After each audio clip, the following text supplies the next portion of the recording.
9:30 according to our digital clock here inside the conference room. So let's start the meeting proper. Secretariat, please certify if there is quorum. Yes, good morning everyone. Welcome to today's BAC Bravo meeting. Today is July 5, 2024.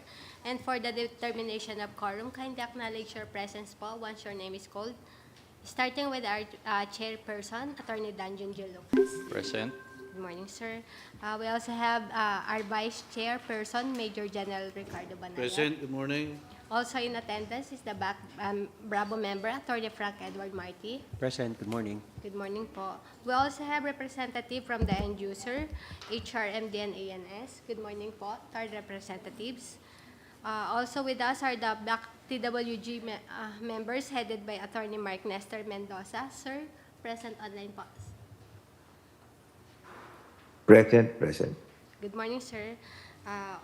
BAC Secretariat members are also present with IAS representative po. With that, sir, we have a quorum. Thank you. With the certification that there is quorum by the Secretariat, calling the meeting to order. Before we start our formal agenda, let's have our morning prayer, please. Let us put ourselves in the presence of our Lord. Heavenly Father, we seek your help today. Come and let your wisdom fall upon us as we gather for this meeting. Manifest your presence and lead each one of us, enabling us to make fruitful contribution to the discussions at hand. We give you thanks and praise. Amen. Amen. Thank you for that prayer. So we start with, everybody has a copy of the agenda. Are there any other matters that the members, Secretariat, or the TWG would want to add before we start? So the board will add. Yes, sir. Good morning po. Morning, Nestor from Indonesia. Yes, you want to say Yes, something? sir. Sir, malay po. Sir, we received another letter from our prospective bidder regarding the ARFF procurement. Okay. We asked Sir Tom of ADMS to be present. However, he's not replying sa akin, sir. Maybe we can ask someone from the BACSEC to contact him. Nasa taas lang naman. So we can already discuss and include necessary corrections or amendments to the prior bid bulletin para po isahang labas na lang or kung kailangan replyan na lang po ito. Okay, we'll include that in the other matter. Thank you, sir. Attorney Nestor. Anything else? Secretariat? We have one other matter, sir. Motion for reconsideration of Kai Fashion for the project 500 conference kits for the DGCA. The TWG is ready to present a recommendation. Mr. Chair, we have only here the letter to present the... Okay, well, we will include that in the other matter. Okay? Anything else that the members, TWG, and the Secretariat would want to add in the agenda for today? There is none. I hear none. Okay, we will be adding two other matters. Let's start with the formal part of the meeting, submission and opening of bid. Secretariat, please call if there are any bidders participating.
TWG, please. Yes, sir, Mr. Chair. I have here the submitted bid of Road and Schwarz, signed and sealed document. Understand we have here the representative from Road and Schwarz. Please identify if this is the submitted bid. Is this your submitted bid? Please recognize yourself and the company you are representing for the record. Sir, can you move the mic closer? Thank you. Good morning to all. I'm Carl Vincent De Vera, representative from Road Wars Philippines. Yes, thank you, sir. Mr. Chair, I'm now going to open the envelope. Proceed, please.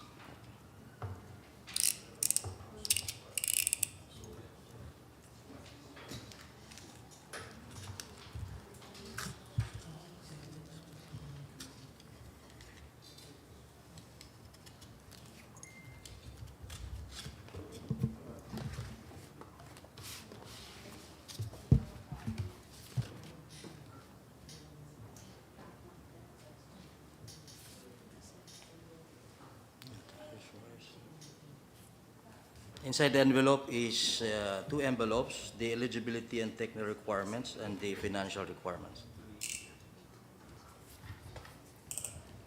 This is the eligibility and technical requirement.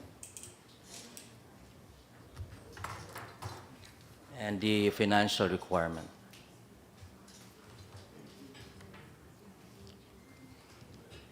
Mr. Secretariat, please the checklist for the technical requirement. Checklist, eligibility requirements, valid mayor's permit or business permit.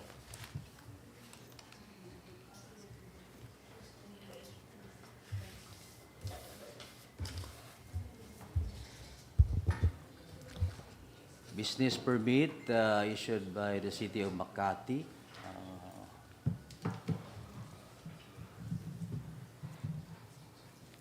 Valid until December 31, 2024. Submitted. Valid PhilJEPS, certificate of registration. Certificate of PhilJEPS registration, platinum membership. Valid until September 22, 2024. 3 pages.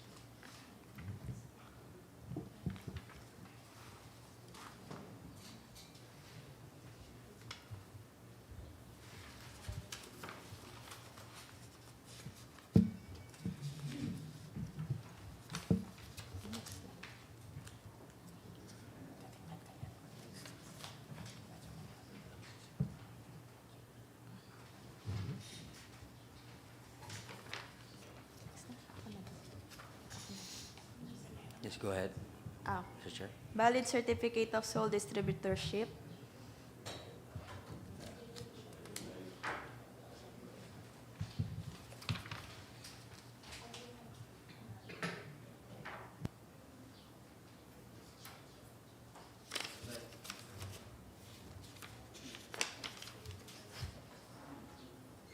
Letter of confirmation.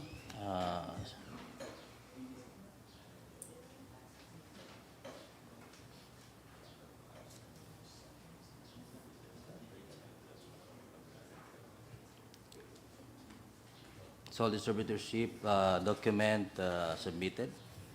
It's on behalf as distributor supplier of our products and services for project towards customers within the territory on an exclusive basis. Submitted. Income, business tax return for above 500,000 pesos. Income tax submitted, stamp received by BR.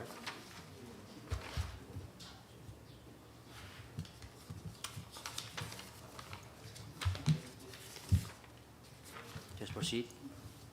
Technical specification with compliance statement. Technical specifications document submitted. Original of duly signed and accomplished financial bid form, form number 1.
financial statement.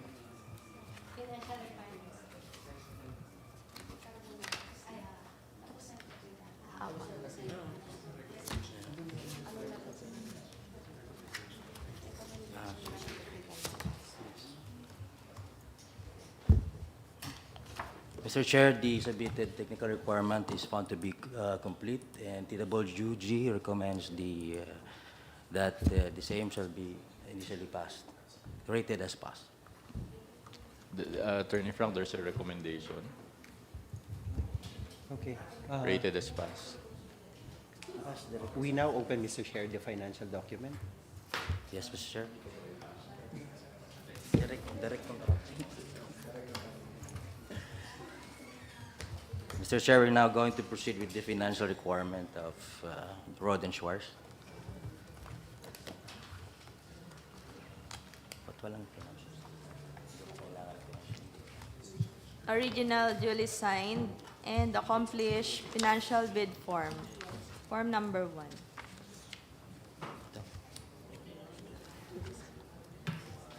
Yes.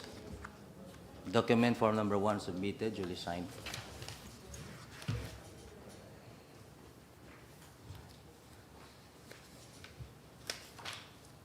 Go ahead.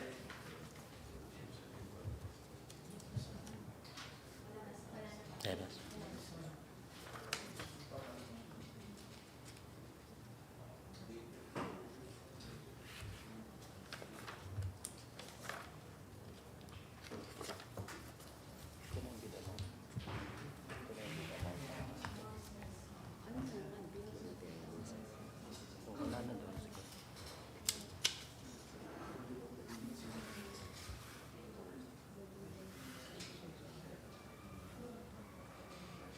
They submitted bid of Road and Schwartz under their bill of materials.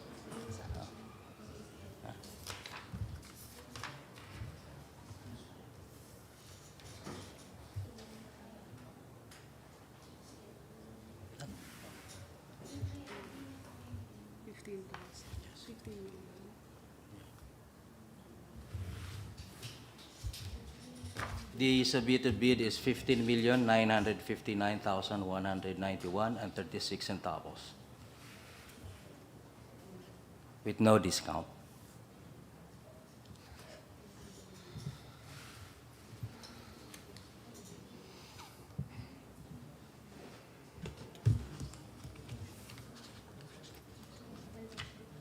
May we know, Mr. Chair, the recommendation of the TWG?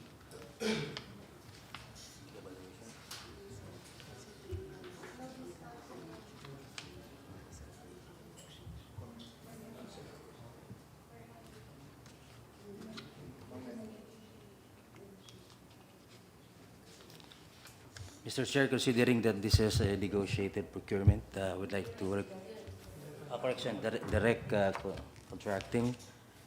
We are open for negotiation. If there are any discounts. Mr. Chair, may we ask the comments or position of the end user? Morning, Mr. Chair.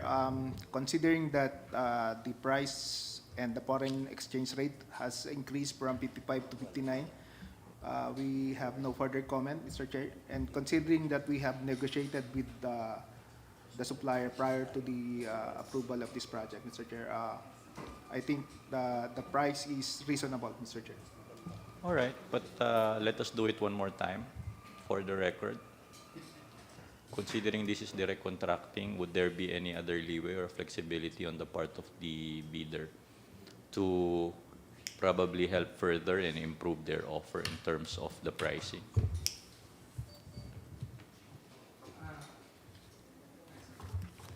Yes, sir. Paki-press yan. Yes, sir. Hello po. Sir, yeah, that's the price that we can offer. This is the price you can offer. There's no way that you can just close it down to 15 million and remove the 959,191.36. Yes, sir. Unfortunately, sir, that's the price. Unfortunately for us. Or do you want to go back to your principal and ask if that is doable? Or is that the authority that you're only given? That's the final, sir. That's the final. Right. Yes. Okay. We tried. Tata-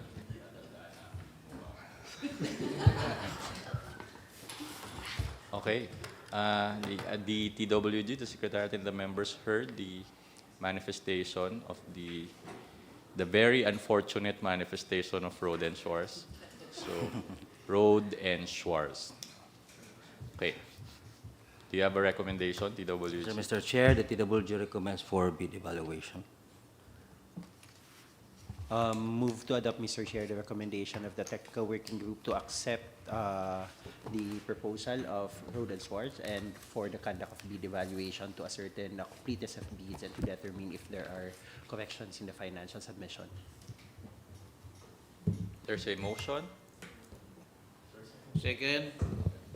Move and duly seconded, so we're moving for the bid evaluation of the offer of Road and Shores.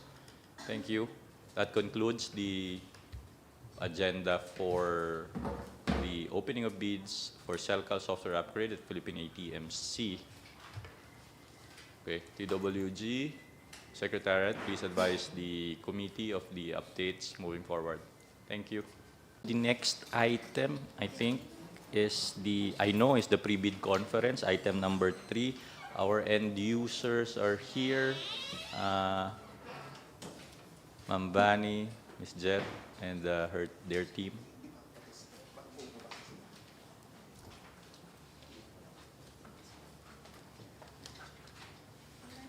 Secretariat, please accept the prospective bidders, if any. Madami. Oh, that's good.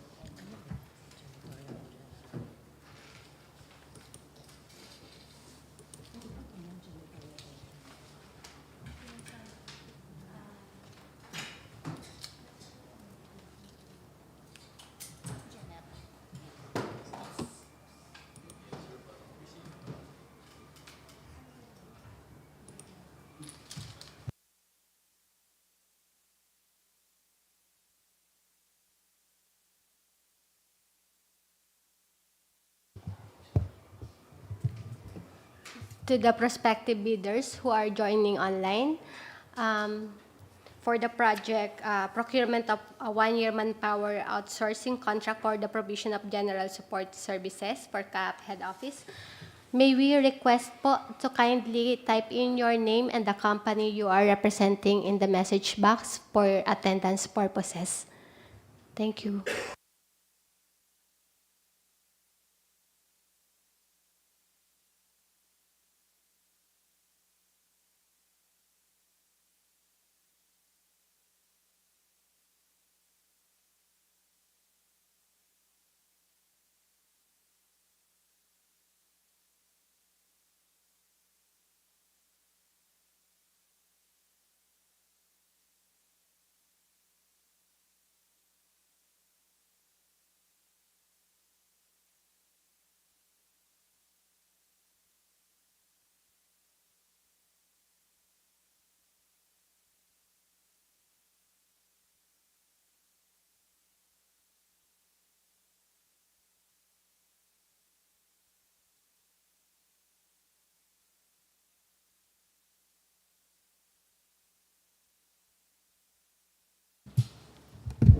Good morning.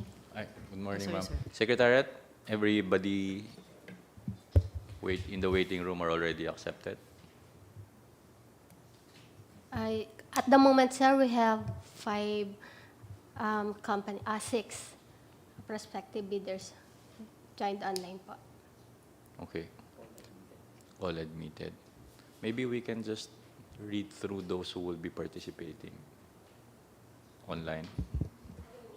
Oo, names. Pakibasa na lang so we don't have to go ask them to do it themselves. Okay.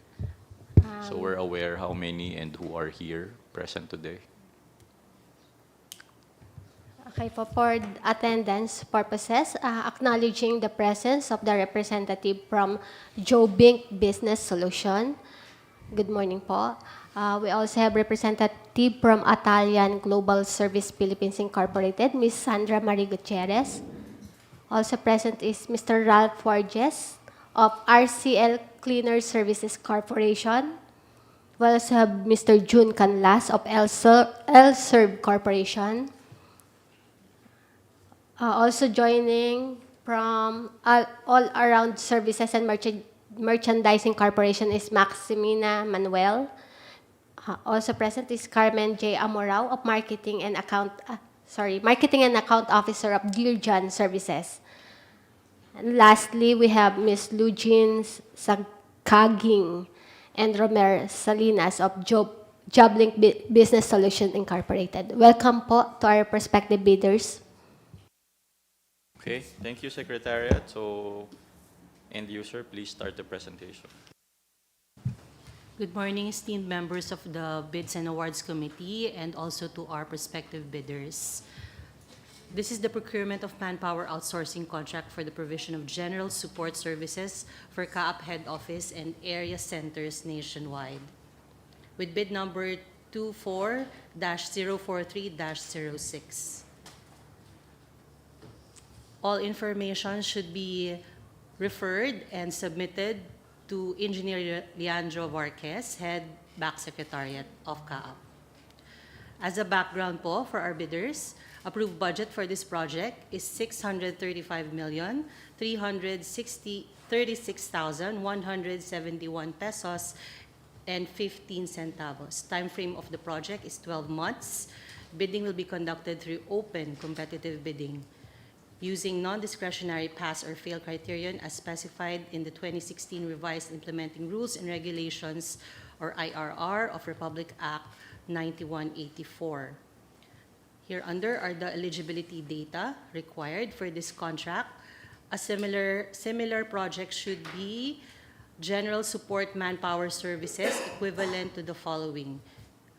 Single contract equivalent to at least 50% of the ABC of this project, or at least 2 similar contracts with aggregate amounts equivalent to at least 50% of the ABC of this project, the largest of which must be equivalent to at least 25% of the ABC of this project.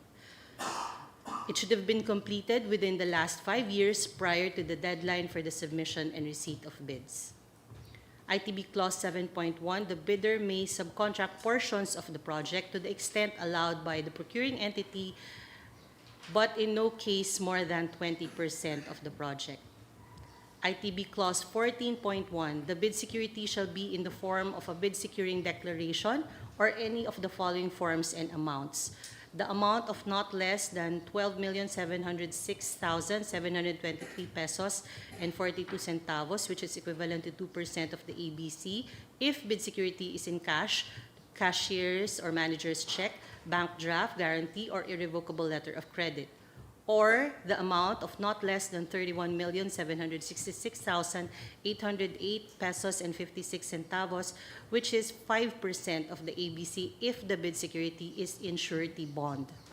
ITB Clause 20.2, other appropriate documents required to be submitted during post-qualification, your latest income and business tax returns, certificate of failed JEPS registration, legal clearance issued by the CAAP Enforcement and Legal Service, registration of agency contractor with the Department of Labor and Employment, certificate of satisfactory performance for single largest completed contract, current general information sheet submitted to the Securities and Exchange Commission, and other appropriate documents required to be submitted, mayor's permit, bidder's company profile and organizational structure, and clearance certificate from SSS, PhilHealth, and HDMF.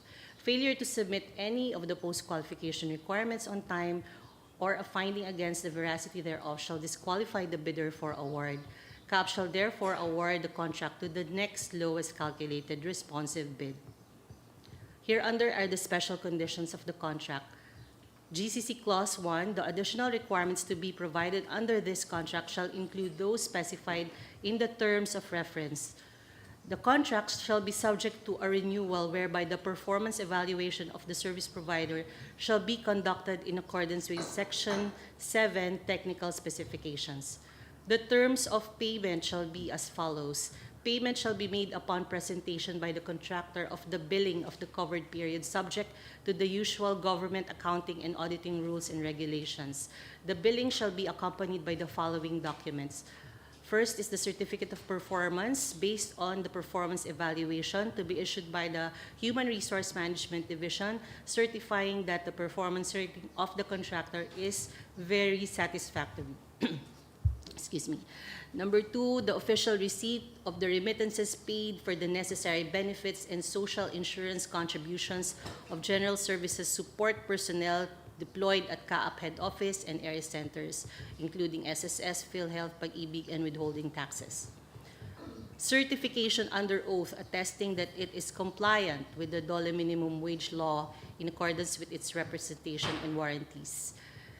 Number 4, provide the master list of outsourced personnel deployed at CAAP head office and area centers 1 to 12 through email to the HRMD at the end of each month with the following details. Complete name, position, salary rate, mandatory deductions, sex, date of birth, education, trainings, eligibility, attendance, place of assignment, and if the person has separated with effectivity date. Number 5, certification under oath attesting to its prompt payment of wages and benefits to the outsourced personnel deployed at CAAP head office and area centers 1 to 12. The contractor shall promptly submit its billing to CAAP subject to the agreed date of submission of their monthly billing upon issuance of notice to proceed. The contractor shall pay taxes due in relation to the contract in full and on time. Its failure to do so shall entitle CAAP to suspend payment for the services delivered. Performance of the contractor under the contract shall likewise be in accordance with the terms of reference. All bid prices for the duration of this contract shall be fixed and not be adjusted during contract implementation except for the following. 1, increase in minimum daily wage, mandatory government contributions, and other compensation and benefits pursuant to law, new wage, or any act of government issued after the bidding date. Number 2, increase of the salary of comparable positions in the government pursuant to changes in policy, executive orders, circulars, rules, and other relevant implementation of the Compensation and Position Classification System, or CPCS, by the Governance Commission for GOCCs, as approved by the CAAP Board.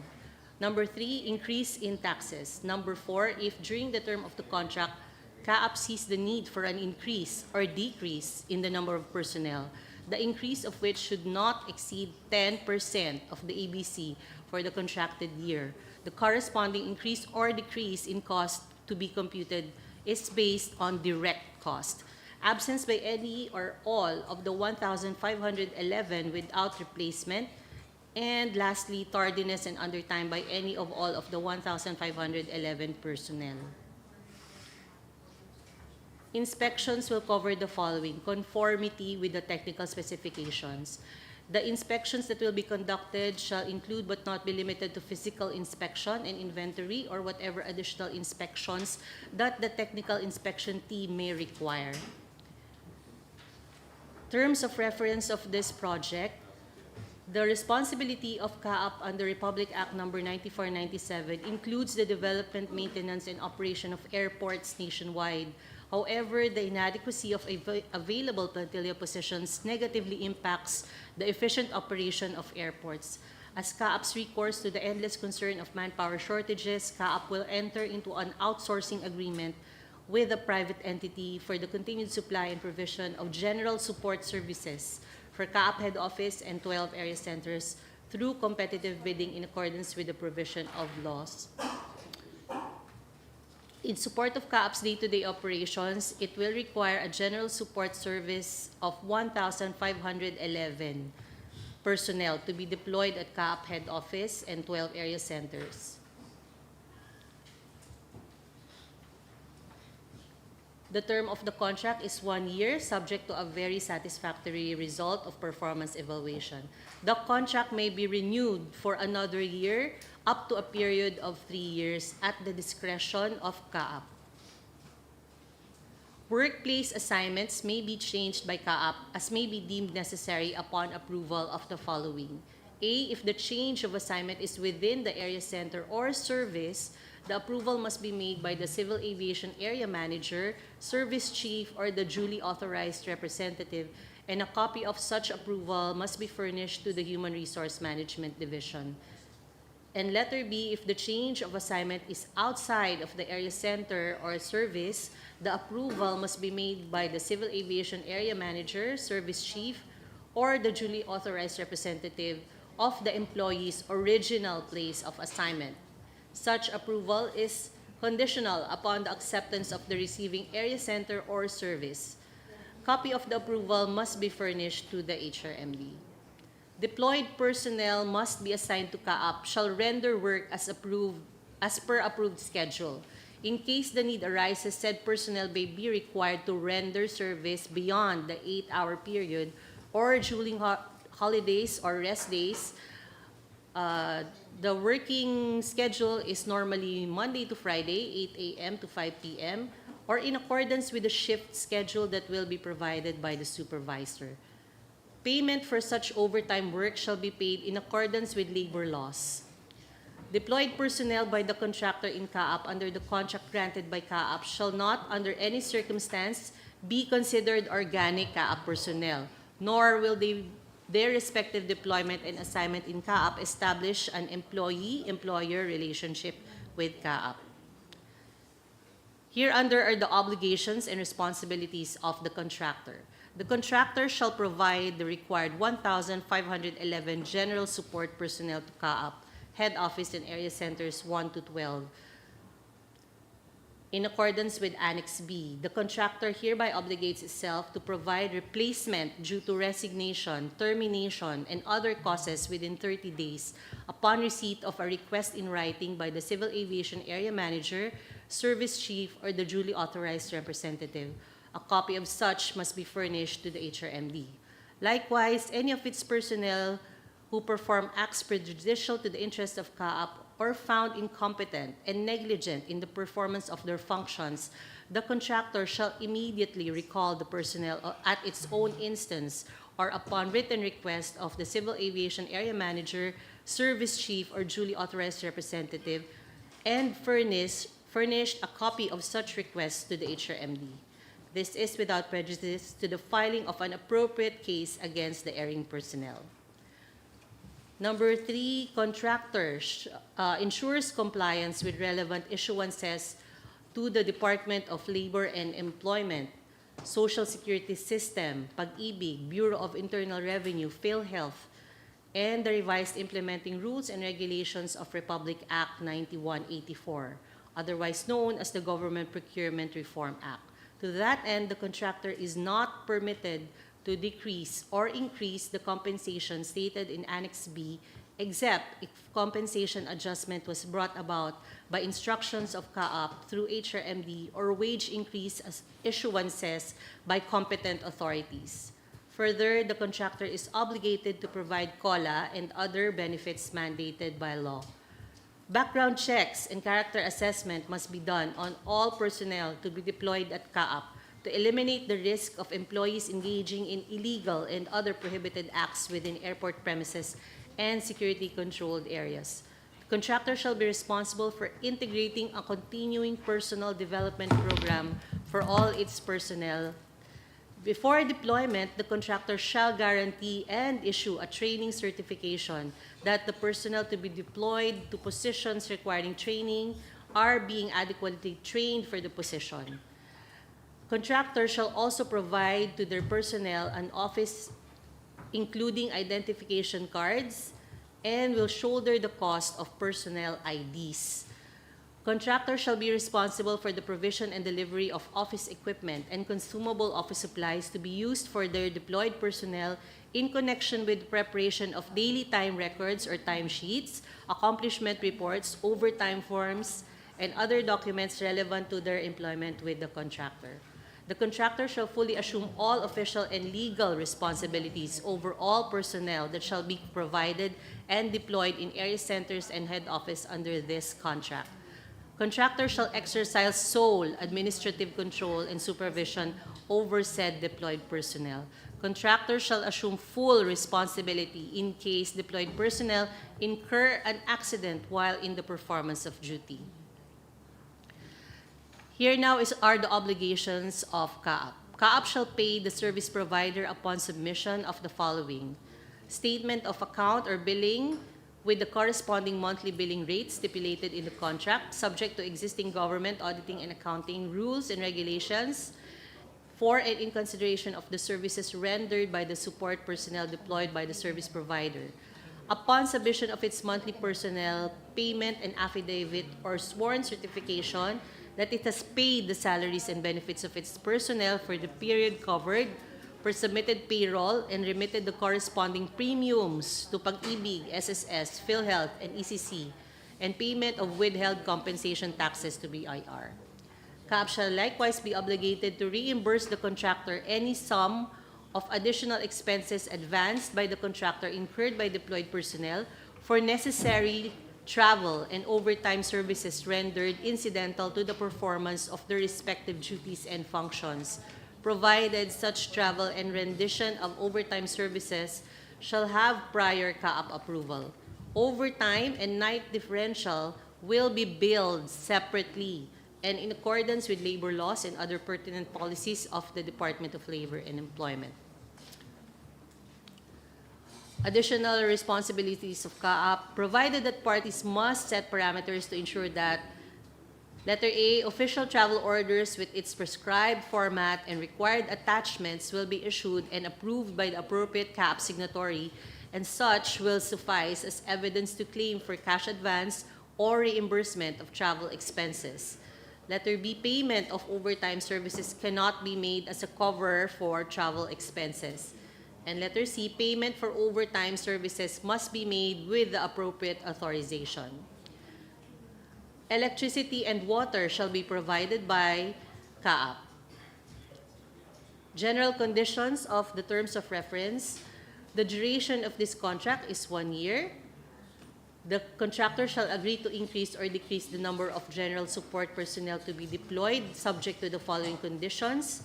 1, at any time, CAAP may reduce the number of personnel through the Civil Aviation Area Manager, Service Chief, or duly authorized representative to conform to its requirements and furnish said personnel reduction report to CAAP HRMD. On the other hand, increase in support personnel must be in accordance with the rules laid down by HRMD. In the absence of approval of HRMD, the contractor has no obligation to comply with the request of the area center or service,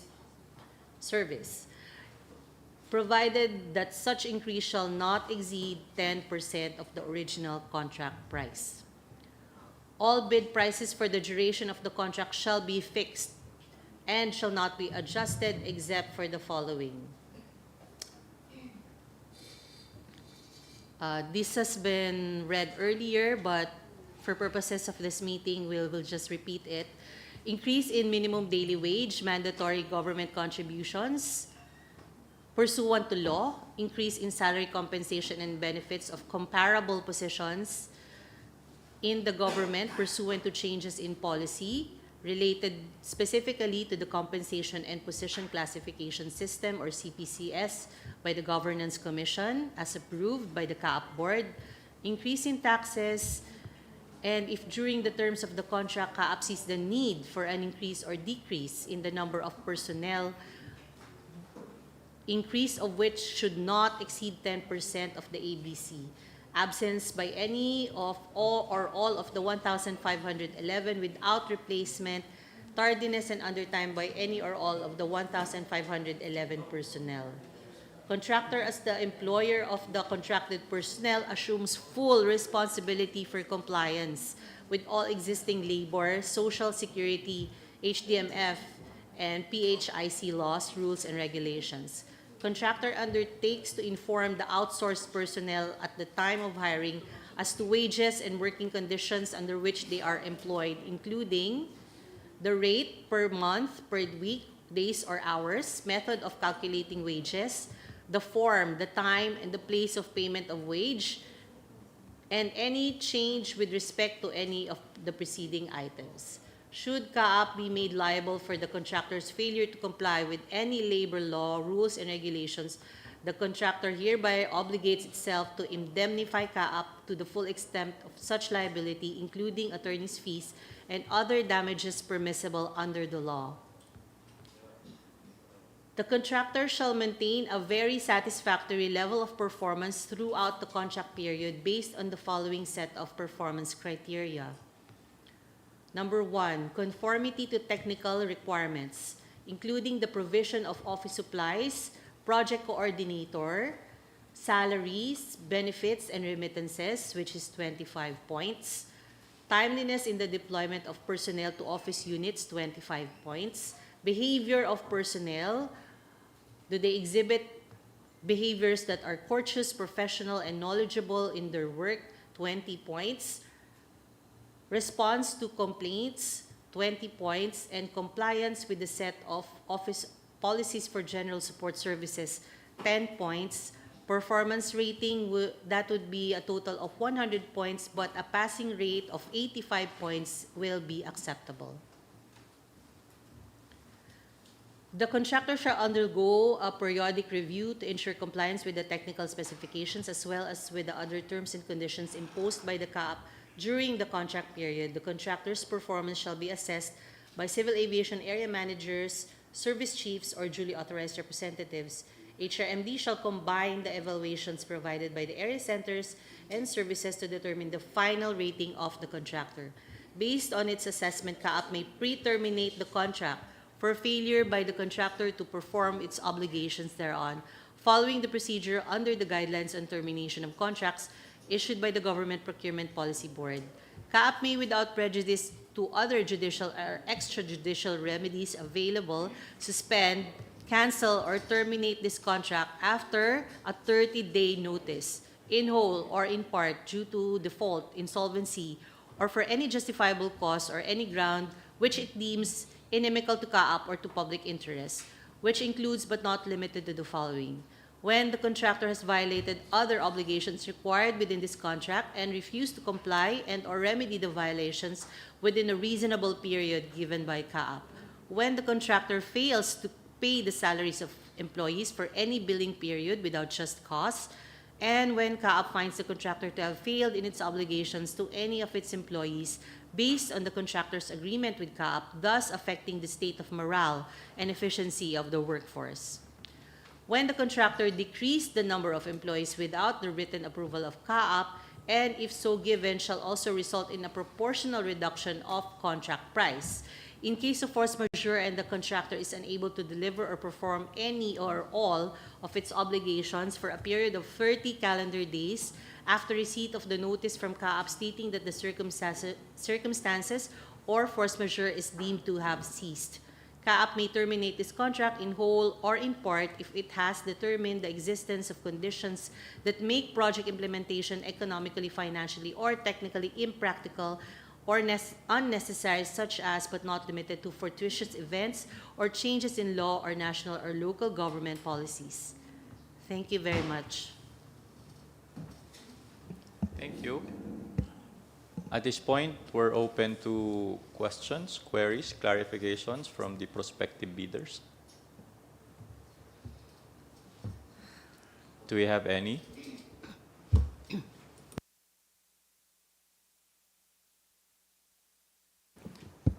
For the information of everyone, this is the provision of general support services for CAAP head office and areas nationwide. Later on after this, we will be discussing, although almost similarly situated, or the procurement of one-year manpower outsourcing for the provision of janitorial services. But for purposes of the earlier presentation, do we take it that there are no questions? Are there recommendations? Hello po. Good morning. Hello. Hello. Hello din. Sino po sila? This is Sandra from Italian Global Services. Request lang po to post again yung sa updated, hindi, yung sa price, updated price for this bid, yung 635, so that we can capture po again, sorry. All right. Secretariat, please. Flash again that particular item and the presentation.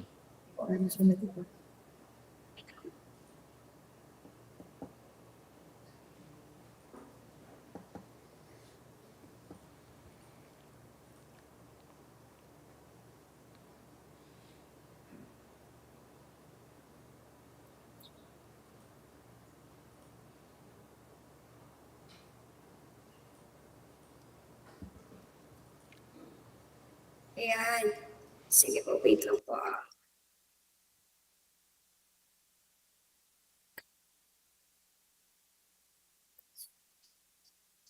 Ayan. Thank you so much po, sir. Another thing is yung sa itong updated TOR natin, pwede po ba kaming makahingi ng copy nito right after the meeting? This is actually posted in our portals, so you can get it from there. Okay po. Website Okay po. and PhilJeps. Okay po. Sige po, sir. Salamat po. So, may mga question po kami. First is regarding eligibility requirement, eligibility and technical. With regards to the requirement about clearance certificate or equivalent by SSS, PhilHealth, Pag-ibig po, during the post-qualification requirements, ano po yung date range na tinitingnan natin? Is it 1 year from the date of the submission of the bid documents or 6 months from the date of the submission of documents? Hi, good morning. Yes, TWG Head Attorney Mendoza. Yes po. Ma'am, 12 months. Okay po. okay, nasagot na po. Opo. Sige po. Okay po. Next question po namin. Sunod-sundurin ko na lang po yung question namin para po mabilis tayo. Second question po namin is with regards to the PhilJeps certificate, will CAAP accept PhilJeps certificate where the AFS 2022 was the one declared? Yung sa PhilJeps memorandum po, dapat updated po ang submission ng AFS. They Opo. released memorandum on that. Dapat updated lahat ng attachments and annexes to PhilJeps certificate. Okay po. Noted po dun, sir. It's okay. Question number 3. Regarding po sa SLCC natin, na 635 na po yung bagong bid price. Our question is that, will CAAP accept a contract with an integrated facilities management services as a service for that contract, which means that other services are included, such as technical maintenance, energy management, security, are included in the project, but as long as cleaning or janitorial is equivalent to 50% of the updated ATC. Will that be acceptable, sir? Ma'am, hindi po sa janitorial itong present na binibid natin ha. Manpower po ito, ma'am. Okay. Opo. If yung integrated contract nyo po with that party includes for example, yung mga admin assistant, accountant, or Opo. general support services po, that will be allowed as a similar contract po sa SLCC. Okay po, sir. Thank you so much po. Another question, sir, to confirm, the bidder was required to submit only one set of original bid documents? Yes po. Okay, One sir. set only po. Okay, sir. Thank you so much. With regards to the post-qualification requirements, sir, regarding the legal clearance to be issued by CAAP Enforcement and Legal Service. Medyo, sorry sir, medyo bago lang kasi kami dito. What will be the requirements in acquiring this legal clearance po? And usually how many days po to process? Sorry, this is just an advanced question, No sir, worries po. from us. No worries po, ma'am. Yung legal clearance po natin, ma'am, you can get it po sa head office sa Pasay, no? Punta po kayo sa Enforcement and Opo. Legal Service na office. So, ELS office po yun. You don't have to bring anything. You just have to authorize your representative to Opo. acquire the said legal clearance. Your representative will be providing us with his or her ID. And then, mag-fill up lang po siya ng form including the name of your company, certain information which are readily available to you. Then, yun na po, ang processing po niyan is minimum 3 to 5 days po. 3 to 5 working days po. Okay, sir. Thank you so much po. And then, last question will be, sa post-call na po to, sir, during the post-call, the certified true copy of those and the list that you have provided, the CTC, the certified true copy of those may be required to be provided to CAAP. Is it required to be certified true copy by the government agency where it was issued, or pwede pong i-CTC namin? We will prefer po na certified true copy ng issuing agency po. Okay, sir. Mas Thank okay. you so much. Yun po yung require namin, ma'am, as much as possible. Okay po. Sige sir, yun muna sa ngayon. I will get back once meron po kaming additional question. Thank you so much, sir. Opo, you can write us a letter for 10 days before the opening po, which is on July 19. Yung Yes. opening po. Okay. Okay. Thank you. Thank you, Attorney Nestor. Any other questions from the other bidders? Meron pa po ba? Sir, to clarify lang po, no, through the chair, Yes, Attorney you've Mendoza. already, the chair already signed the bid bulletin regarding the removal of the last phrase in the last annex, wherein it states that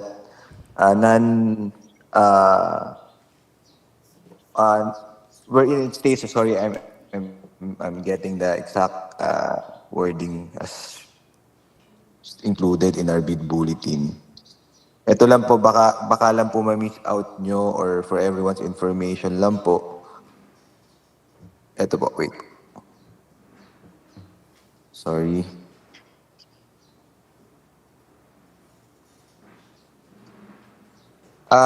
In BF form number 9, it states originally, the administrative cost must be in accordance with DOLE DO number 174.17, non-compliance is a ground for disqualification. We already deleted that statement and we've released a bid bulletin. I believe it's supposed to be posted already. So today po. Okay. Hindi ko lang po sure kung na-post na po kahapon or today. Can we confirm with the Secretariat if that has already been posted? Yes, the Secretariat is confirming, Attorney Mendoza, that that bid bulletin has already been posted. Thank you. We Thank you, take sir. note of that, Nestor. All right. ELSERB. I think ELSERB is raising its hand. ELSERB, please. ELSERB, off with your question.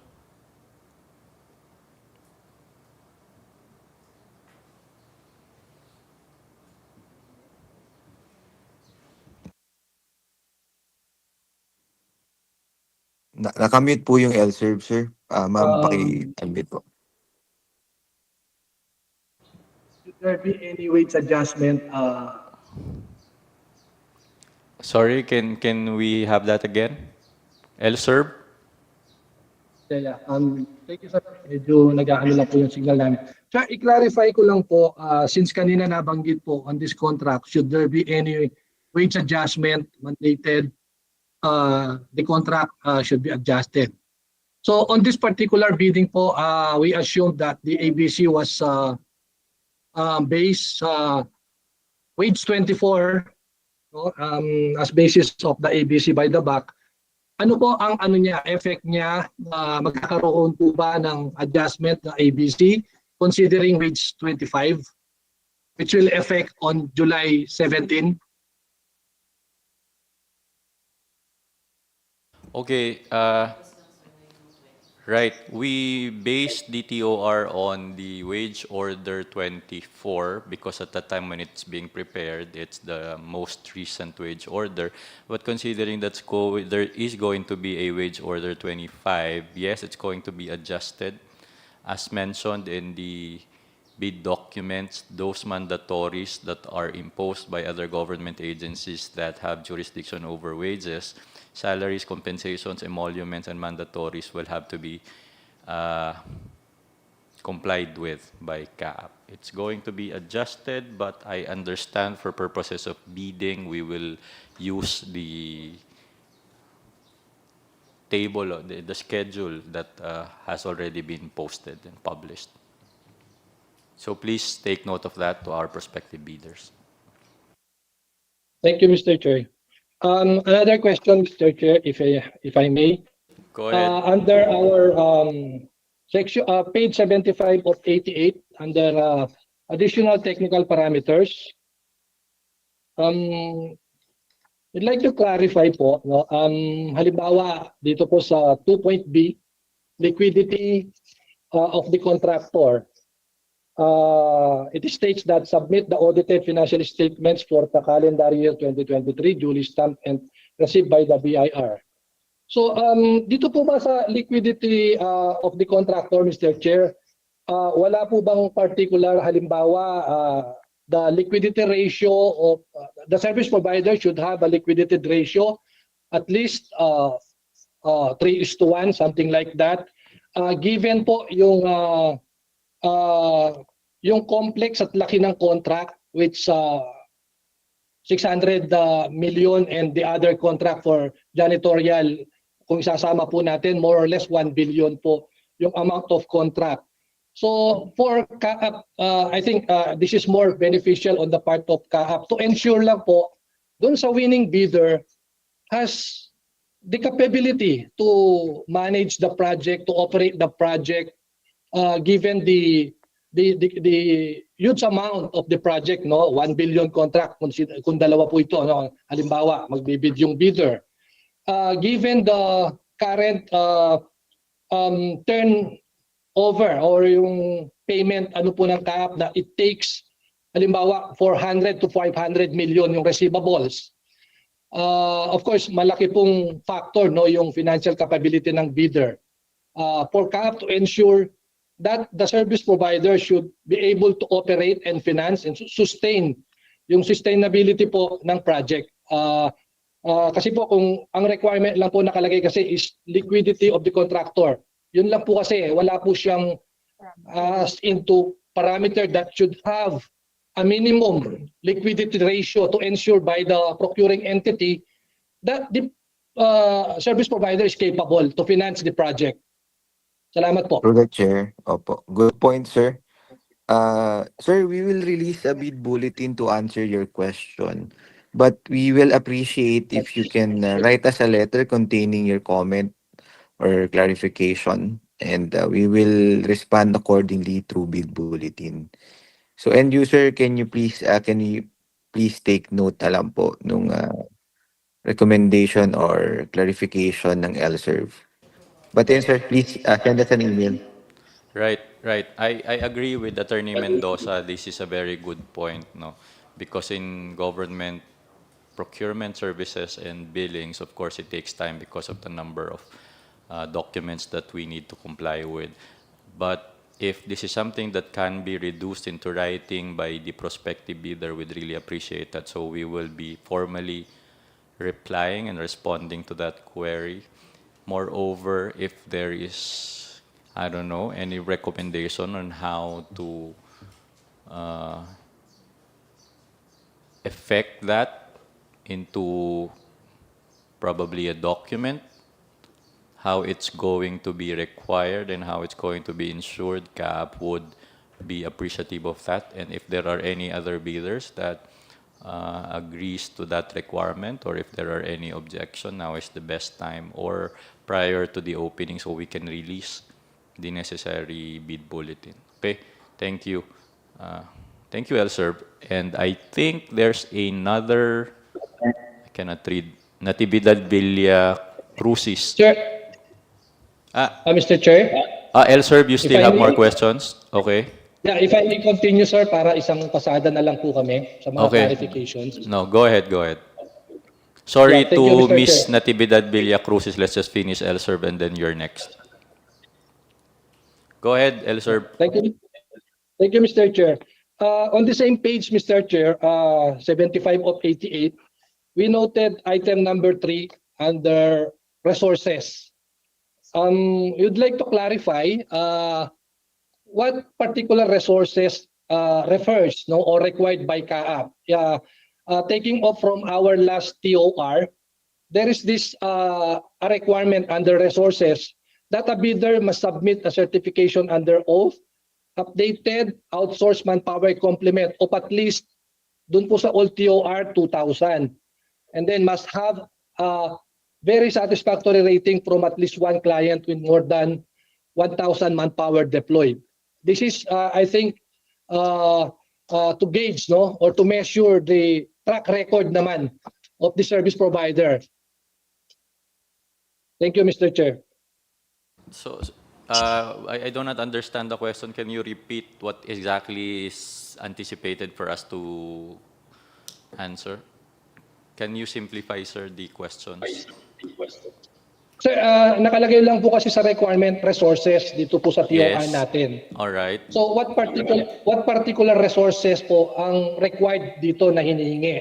Okay. Kasi po just ano po background doon sa old TOR natin, taking off mo doon sa old TOR natin, under resources may nakalagay po doon na the bidder should submit a list or under oath of each manpower complement at least 2,000. All right, we'll issue a clarification on this. Thank you, Mr. Please Chair. include that in your email na lang, sir. Representative from L, sir, please include that as well in your email, sir. Thank you. Okay. And another Okay, go ahead. clarification.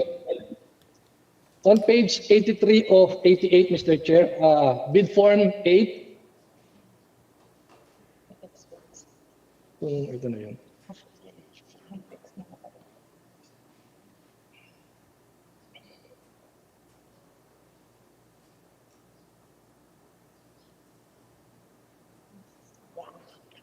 Yan po, Mr. Chair, tama po yan. Okay. Given that all data or the figure required are provided on this form, parang lumalabas po ang lalagyan na lang ng bidder dito is administrative overhead, no? Given na po lahat. Are we saying here na ito na pong mga figure na to ang ipa-follow ng bidder? Yes, sir.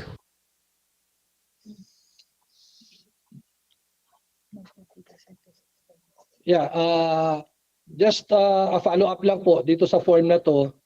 Kasi dun sa detailed, no, we noted that the number of days or the factor that has been used on this computation is 264 days.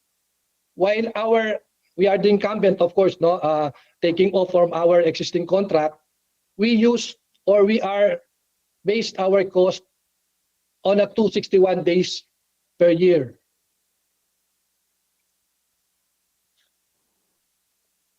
So Sir, ano po kaya factor ng 264, sir, na ginamit? Sir, we will also release a bid bulletin for that. But again, we would appreciate it if that will be included in your letter to us, so we can respond accordingly in our bid bulletin. Salamat po, sir. Yeah, but Yes, we thank you, sir. we are advised that we use 22 working days per month, the standard one. Okay. for the government. That All is right. Thank you. Go ahead. Do you still have questions, Elserb? Yeah. Yes, sir. Thank you. We'd like to ano lang po doon kanina, though hindi pa namin nakita yung bid bulletin na nagsasabi yung last portion of the form was deleted.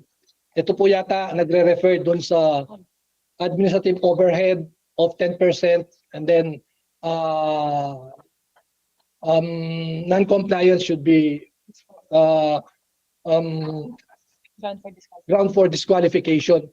Mr. Chair, while siguro po ang ano po doon is DPP does not ano, pero kami po as service provider, we are governed by DOLE. And this Department of Labor has its Department Order number 174 kung saan po doon nakalagay that a service provider minimum administrative service fee of 10% is allowable or para po yung minimum that can be charged on a contract. Baka pwede lang po kaming mag-clarify doon, Mr. Chair, kasi meron po kasing penalty doon sa under DO 174 since under kami ng DOLE as service private contractor, a revocation of our license or registration and other possible ano pa po penalties that may impose against us by DOLE in case this halimbawa reach DOLE or fine by DOLE during the random inspection or visitation at our offices po.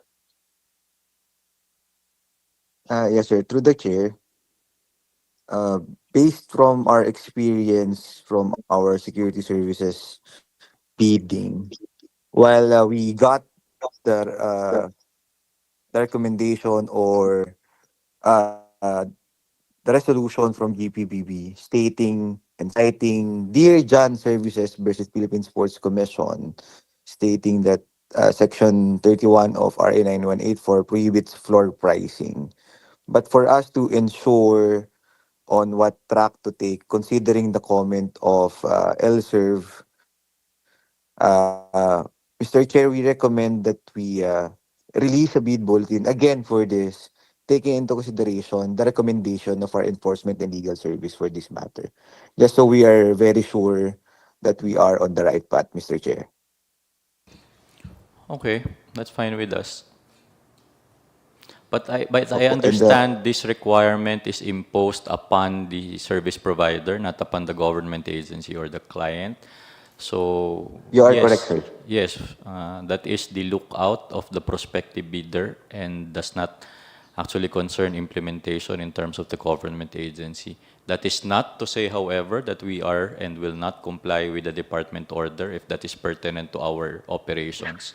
No, what I guess what we're saying is there is a certain flexibility and leeway that is given to the client. In that case, it is CAAP. Again, under pain of being redundant, that does not mean that we will not comply with the provisions of the labor laws that are pertinent in this case. But as mentioned by Attorney Nestor, again, we will issue, if need be, a bid bulletin to clarify further. Hope that clarifies, Elser. Yes, Mr. Chair. One last question, Mr. Chair. Clarification. Doon po sa unang tinanong kanina ng bidder with regards doon sa mga clearances, hindi lang po nakuha yung sagot ng BAC. Medyo nag-fluctuate po yung aming internet connection. May we request po doon po dun sa sagot ng BAC concerning the clearances that is required during post-qualification. Thank you very much po. I think they asked about the legal clearance. One, they asked about the legal clearance, and second, the certified true copies, right? In terms of legal clearance, you get it from ELS. It probably takes about 2 to 3 or even 5 days, depending on the number of those applying. Second question that was answered by BAC a while back is the CTC, if that can be certified by the bidder, and Attorney Mendoza responded that it should be the government agency that issued it. But these are all post-qualification requirements, and if you look at the wording, the post-qualification requirement, if I recall, says that the BAC may. So it depends on the evaluation of the TWG if those requirements will still be required depending on the evaluation. So I hope that answers the question, Elser. Mr. Chair, just to add dun po sa clarifications na yun. On page 20 of 75, I'm referring po dun sa clearance under requirement number 9, certificate of clearance or equivalent issued by SSS, PhilHealth, Pag-ibig. Yes. Dun po kami na disconnect kanina. Thank you. Yes, yun nga po yung tanong, yung certified true copy nun, kung sino daw ang mag-i-issue. And then we said, it should be Hindi, the... yung pong coverage period niya, Mr. Chair. yung range, pong- so it's... what's our answer to that? Wala na tayo. 12 months prior to the bid opening. Within 12 months. The 12 months preceding the bid opening, to clarify. Okay. Thank you very much, Mr. Chair. We're good for now, Mr. Chair. We will just continue observe and just raise our should there be any concerns, sir. Thank you. All right. Sige, let's proceed with Sir, again, Miss... we would appreciate an email. Sir, sorry, Mr. Chair. Go So ahead, again, Attorney. sir, we would appreciate an email of that so we can answer each line accordingly po. Thank you. All right. Okay, Natividad Villacruz is your next, please. Yes. Good morning, Mr. Chair and everyone. I'm Natividad Villacruz from CAAP. I just wanted to share an input from our experience in connection with the input of LSERV a while ago regarding the liquidity of the company. I think si Dole had issued something like the net financial contracting capacity. And I think that is what LSERV is pertaining to, the capacity, the financial capacity of the service provider to engage in the projects. So we have here something like, if you would allow me to share it with the rest of them, it's a device something like the NFCC will be equivalent to the current assets, less the current liabilities, and then multiplied by 10, which is the factor of DOLE, given by DOLE, and less value of existing contracts. So the net total of that is what is equivalent to the net financial contracting capacity of the service provider.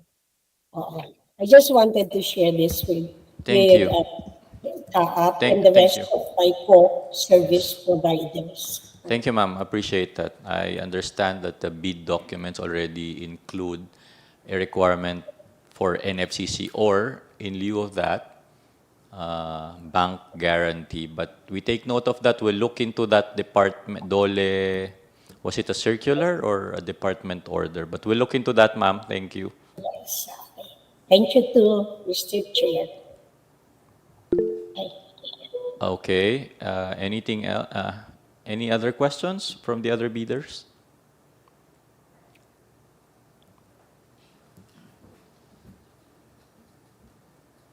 All right. We good for now. In any case, if there are more questions to be proffered or propounded to the BAC membership, you can write a letter of clarification 10 days prior to the opening, that is July 19, 2024. We will be expecting letters and we will act accordingly. Since there are no more questions and clarifications coming from the prospective bidders, We're closing the pre-bid conference for the procurement of one-year manpower outsourcing contract for the provision of general support services for CAAP head office and areas nationwide. Thank you. We proceed with item 3.2, procurement of one-year manpower outsourcing contract for the provisions of janitorial services for CAAP head office and areas nationwide. HR, please proceed with the presentation. This is substantially similar to what was earlier presented. Good morning. This is the procurement of manpower outsourcing contract for janitorial services for CAAP head office and area centers nationwide. This is bid number 24-044-06. Background budget for this project is 470,355,922 pesos and 80 centavos. Time frame of this project is 12 months. Bidding will be conducted through open competitive bidding with a non-discretionary pass or fail criterion. Eligibility data sheet, janitorial manpower services contracts should be equivalent to the following: either a single contract equivalent to at least 50% of the ABC of this project, or at least 2 similar projects with aggregate amounts equivalent to at least 50% of the ABC, the largest of which must be equivalent to at least 25% of the ABC, completed within the last 5 years. Bidder may subcontract portions of the project to the extent allowed by the procuring entity, in no case not more than 20% of this project. Bid security shall be in the form of bid securing declaration, either the amount of 9,407,118 and 46 centavos if the bid security is in cash, cashier's, manager's check, bank draft, guarantee, or irrevocable letter of credit, or 23,517,796 pesos and 14 centavos in surety bond. Other appropriate documents, it's similar to the one presented earlier: latest income and business tax returns, certificate of failed JEPS registration, legal clearance by CAAP Enforcement and Legal Service, registration of from the Department of Labor and Employment, certificate of satisfactory performance for your single largest completed contract, your current general information sheet submitted to the Securities and Exchange Commission, mayor's permit, bidder's company profile, organizational structure, and clearance certificates from SSS, PhilHealth, and HDMF. Failure to submit any of these post-qualification requirements on time, or a finding against the veracity thereof, shall disqualify the bidder for award. CAAP shall therefore award the contract to the next lowest calculated responsive bid. Special conditions of this contract shall be provided under the terms of the reference. The contract shall be renewed subject to the performance evaluation of the service provider, which will be conducted in accordance with Section 7 of the Technical Specifications. Terms of payment. Payment shall be made upon presentation by the contractor of the billing of the covered period, subject to the usual government, accounting, and auditing rules and regulations. Billing shall be accompanied by the certificate of performance based on performance evaluation by the HRMD, certifying the performance rating of the contractor is very satisfactory. Official receipts of remittances for janitorial services support personnel, for SSS, PhilHealth, Pag-ibig, and withholding taxes. Certification under oath attesting that it is compliant with DOLE minimum wage law. Provide the master list of outsourced personnel of CAAP head office and area centers 1 to 12 through email to HRMD with the following details: complete name, position, salary rate, mandatory deductions, sex, date of birth, education, trainings, eligibility, attendance, place of assignment, and separated personnel with effectivity date. Certification under oath attesting of prompt payment of wages and benefits to outsourced personnel in head office as well as area centers. Contractor shall promptly submit its billing to CAAP subject to the agreed date of submission of their monthly billing upon issuance of notice to proceed. Contractor shall pay taxes due in relation to the contract in full and on time. Failure to do so shall entitle CAAP to suspend payment for services delivered. Performance of the contractor under this contract shall likewise be in accordance with the terms of reference. All bid prices for the duration of the contract shall be fixed and shall not be adjusted except for the following: 1, increase in minimum daily wage, mandatory government contributions, other contributions, compensations and benefits pursuant to law or any other act of government issued after the bidding date. Increase in the salary of comparable positions in government pursuant to changes in policy in the implementation of the Compensation and Position Classification System, or CPCS, by the Governance Commission approved by the CAAP Board. Increase in taxes if during the term of the contract CAAP sees the need for an increase or decrease in the number of personnel, the increase of which should not exceed 10% of the ABC of the contracted year. The corresponding increase or decrease in cost will be computed based on direct cost. Absence of any or all of the 1,520 without replacement and tardiness and undertime by any or all of the 1,520 personnel. Inspections will cover the following: conformity to the technical specifications. Inspections will be conducted but not limited to physical inspection and inventory or additional inspection that the technical inspection team may require. Objectives of this: terms of reference. The responsibility of CAAP under Republic Act 9497 includes the development, maintenance, and operation of airports. The inadequacy of available plantilla positions negatively impacts operations of airports. As CAAP's recourse to the endless concern of manpower shortages, CAAP will enter into outsourcing agreements with the private entity for the continued supply and provision of janitorial services for CAAP head office and 12 area centers through competitive bidding.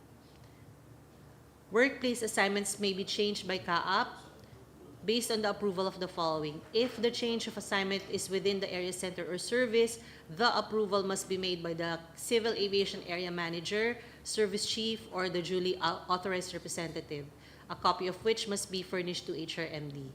If the change of assignment is outside of the area center or service, approval must be made by the Civil Aviation Area Manager or Service Chief or duly authorized representative of the employee's original place of assignment. Such approval is conditional upon acceptance of the receiving area center or service. A copy of the approval must be furnished to HRMD. Janitorial personnel shall perform the following: maintain the cleanliness and orderliness of CAAP premises in accordance with the minimum service standard, taking into account the following: protection of CAAP properties from damage or destruction in connection with the janitorial activities rendered, preservation of confidentiality of CAAP records, and proper collection and disposal of garbage. Miscellaneous services may be performed whenever required, such as logistical assistance during meetings, conferences, hauling of office furniture, fixtures and equipment, and other errands within CAAP premises. Contractor shall provide at the minimum cleaning tools and equipment which are brand new and in good condition. Deployed personnel shall render work in accordance with the schedule prepared by the contractor and approved by CAAP. The approved schedule must be strictly followed by the deployed personnel regardless of whether a particular schedule falls on a holiday or work suspension unless provided otherwise. In case the need arises, said personnel may be required to render service beyond the 8-hour period or during holidays or rest days. The payment of such overtime work shall be paid in accordance with labor laws and other pertinent policies issued by the Department of Labor and Employment. Deployed personnel by the contractor in CAAP under the contract granted by CAAP shall not under any circumstance be considered organic CAAP personnel, nor will their respective deployment and assignment in CAAP establish an employer-employee relationship with CAAP. Here are the obligations of the contractor. Contractor shall provide the required 1,520 janitorial personnel to CAAP head office and area centers 1 to 12 to handle various janitorial services listed in Annex B. Contractor hereby obligates itself to provide replacement due to resignation, termination, or other causes within 15 calendar days upon receipt of request in writing by the Civil Aviation Area Manager, Service Chief, or duly authorized representative, a copy of which should be furnished to the HRMD. Likewise, should any of the personnel perform acts of prejudicial to the interests of CAAP or found incompetent or negligent in the performance of their functions, contractor shall immediately recall the personnel at its own instance or upon written request of the Civil Aviation Area Manager, Service Chief, or CAAP's duly authorized representative. and furnish such request to HRMD. This is without prejudice to the filing of an appropriate case against the erring personnel. Additional responsibilities of the contractor. The contractor shall ensure compliance with relevant Department of Labor and Employment, Social Security System, Pag-ibig, BIR, PhilHealth, and RA 9184. To that end, contractor is not permitted to decrease or increase the compensation stated in Annex B, except if compensation adjustment was brought about by the instructions of CAAP through HRMD or wage increase issuances by competent authorities. Further, the contractor is obligated to provide COLA and other benefits mandated by labor laws. In the event that travel is necessary due to exigency of service, the contractor shall pay in advance the travel expenses of their employees subject to reimbursement of CAAP in compliance with government accounting rules and auditing rules and regulations. Background check and character assessment must be done on all personnel to be deployed at CAAP to eliminate risk of employees engaging in illegal or prohibited acts within airport premises and security-controlled areas. Contractor shall be responsible for integrating continuing personnel development for all personnel deployed. Before deployment, contractor shall guarantee and issue a training certification that personnel to be deployed to positions requiring training are adequately trained for said positions. The contractor shall provide their personnel 3 sets of uniforms, including identification cards. Contractor shall shoulder the cost of uniforms and personnel ID. Contractor shall be responsible for the provision and delivery of office equipment and consumable office supplies to be used for their deployed personnel in connection with the preparation of timesheets, accomplishment reports, overtime forms, and documents relevant to their employment with the contractor. Contractor shall fully assume all official and legal responsibilities over all personnel that shall be provided and deployed in CAAP. The contractor shall exercise sole administrative control and supervision over deployed personnel. Contractor shall assume full responsibility in case the deployed personnel incur an accident while in the performance of duty. CAAP shall pay the service. These are the responsibilities of CAAP. CAAP shall pay the service provider upon submission of the following: statement of account or billing statement with the corresponding monthly billing rates stipulated in the contract subject to existing government auditing and accounting rules and regulation, and for in consideration of the services rendered by support personnel deployed by the service provider. Upon submission of its monthly personnel payment, an affidavit or sworn certification that it has paid the salaries and benefits of its personnel for the period covered, per submitted payroll, and remitted the corresponding premiums to Pag-ibig SSS, PhilHealth, and ECC, and payment of withheld compensation taxes to BIR. CAAP shall likewise be obligated to reimburse to the contractor any amount of additional expenses advanced by the contractor incurred by deployed personnel for necessary travel and overtime services rendered and incidental to the performance of their respective duties, provided such travel and rendition of overtime services have prior CAAP approval. Overtime and night differential will be billed separately and in accordance with labor laws and other pertinent policies issued by the Department of Labor and Employment. CAAP also provided that CAAP parties must set parameters to ensure that official travel orders with its prescribed format will be issued and approved by the appropriate CAAP signatory, and such will suffice as evidence to claim for cash advance or reimbursement of travel expenses. Payment of overtime services cannot be made as cover for travel expenses. Payment for overtime services must be made with the appropriate authorization. Electricity and water will be provided by CAAP. General conditions of the terms of reference: the duration of the contract is for a period of 1 year subject to renewal in accordance with the General Procurement for Policy Board guidelines. Contractor shall agree to increase or decrease the number of janitorial personnel to be deployed under this contract subject to the following conditions. Number 1, CAAP may reduce the number of personnel through Civil Aviation Area Manager, Service Chief, or duly authorized representative to conform to its requirements and furnish said personnel reduction to the HRMD. On the other hand, increase in support personnel must be in accordance with the rules laid down by HRMD. Absence of approval by the HRMD, the contractor has no obligation to comply with the request of the area center or service, provided that such increase shall not exceed 10% of the original contract price. All bid prices for the duration of the contract shall be fixed and shall not be adjusted during contract implementation except for the following: increase in minimum daily wage, mandatory government contributions, and other compensation and benefits pursuant to law or new wage order issued after bidding date, increase in the salary, compensation, and benefits of comparable positions in the government pursuant to changes in the implementation of the Compensation and Position Classification System or CPCS by the Governance Commission as approved by CAAP Board, increases in taxes.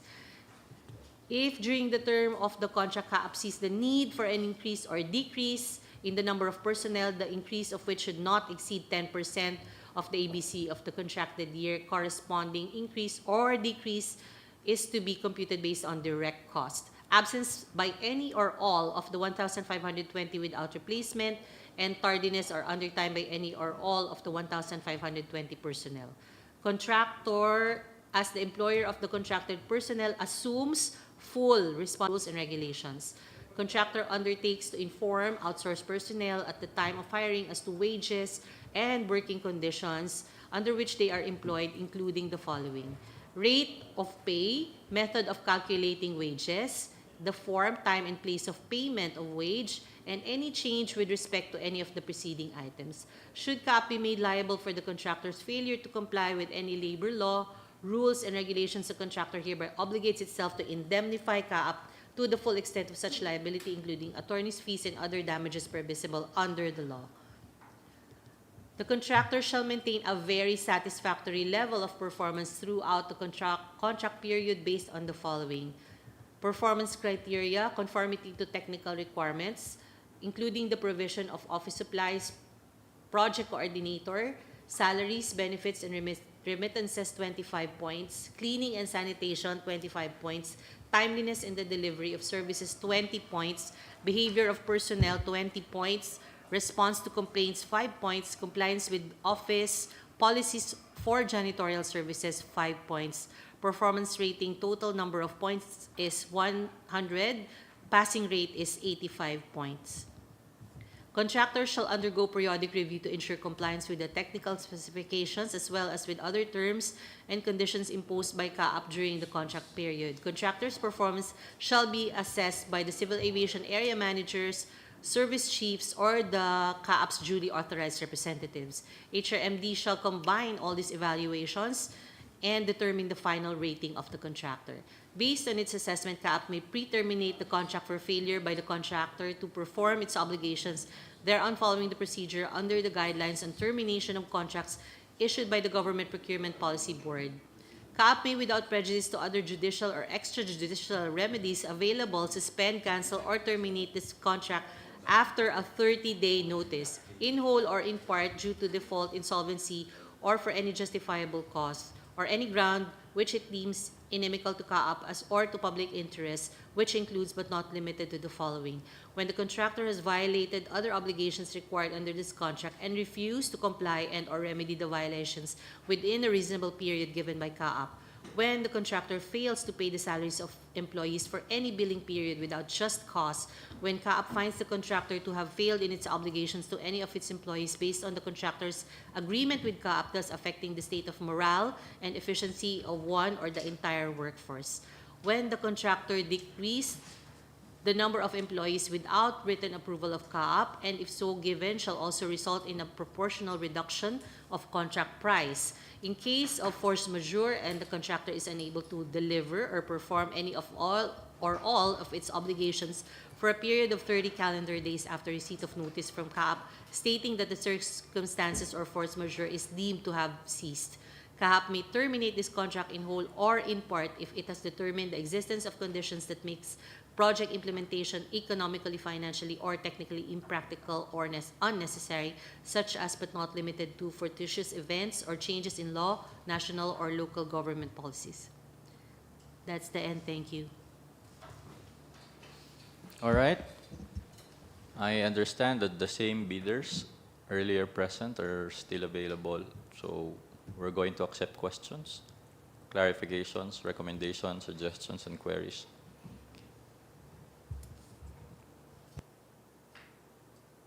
Are there none? Elsir, please.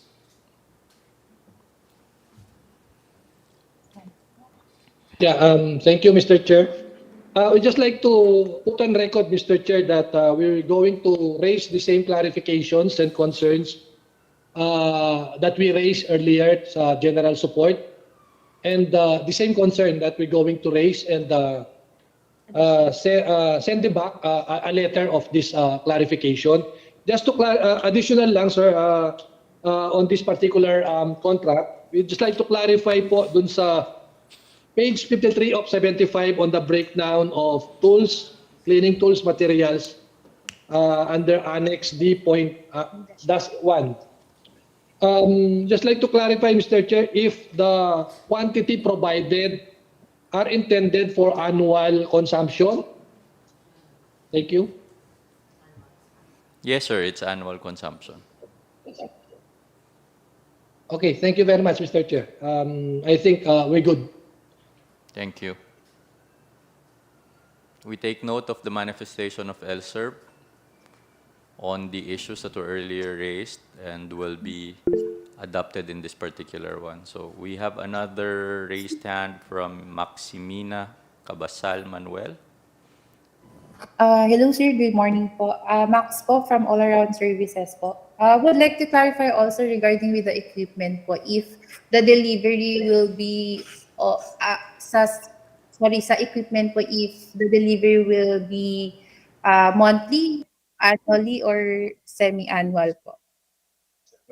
We're not really strict about it, so long as the need arises, you are able to commit to us that it's going to be available as the need arises. And at the end of the year, there will be an inventory of the resources and the equipment that will be used insofar as the CAAP operations is concerned. But we're not very strict in terms of that. This is just a schedule for purposes of budgeting and the requirements of CAAP. Sir, to the chair, just some comment on that. Of course, to our bidder, no, well, we're not strict with the delivery timing of those materials. You have to consider as well where to put it, where we'll put it. If, for example, you're going to deliver a year's worth of supplies and materials to our area center, which has limited space for it, it might not be possible. So you might have to consider that in your delivery if ever you're awarded this contract. Yeah. Thank you. Thank you, Nestor. Hence, we're not requiring a one-time delivery. Okay. Thank you. Max, is that the question? Anything else?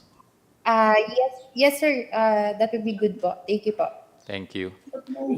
Next is Atalian Sandra Gutierrez.